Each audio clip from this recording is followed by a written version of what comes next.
introduce you to what the world has been waiting for. I've come to herald the arrival of a generation with the capacity to see God's dream become man's reality. Oh, can you see it? We are the ones who refuse to blend in or fade out. We can't stay hidden in the church, and we won't stay silent in the streets. The time for prophesying a soon-coming generation of world changers has passed.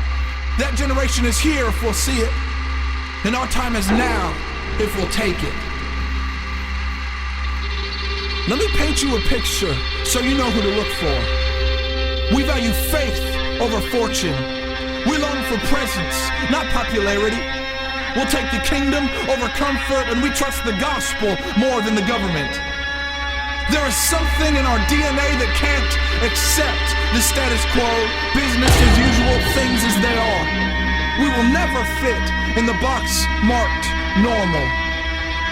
But you know what? We never really wanted to.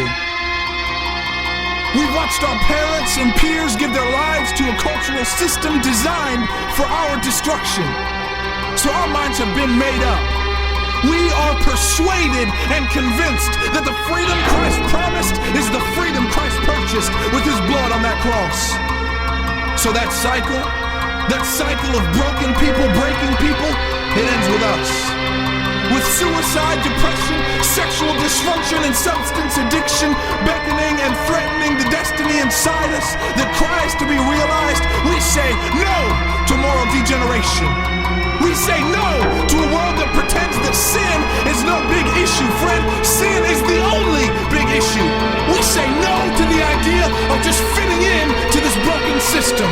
The time for change is now.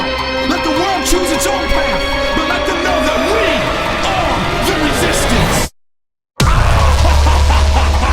Let history show that there was a mighty generation that arose from the ashes of religion, from the broken cycle of humanism and cultural irrelevance, to take their place, seated and established as the new standard of righteousness in a culture that mocks purity. I see a generation that clings to the cross and not the culture.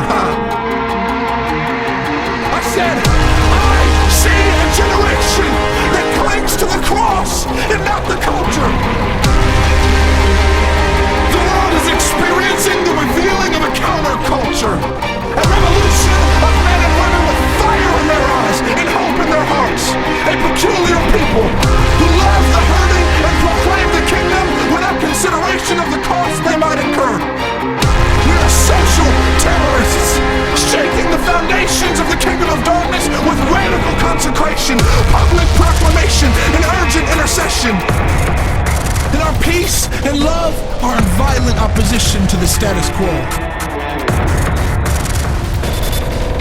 We should not, cannot, will not live another day in complacency. We are the leaders of a remnant, the keepers of the flame, the preservers of the seed, and the protectors of tomorrow. Heaven and earth together cry out for the manifesting of the sons of Yahweh. So we take up our courage, and we take up our cross. We fix our eyes on glory, and we let our lives proclaim his infinite worth. We won't give an inch to the powers of darkness. We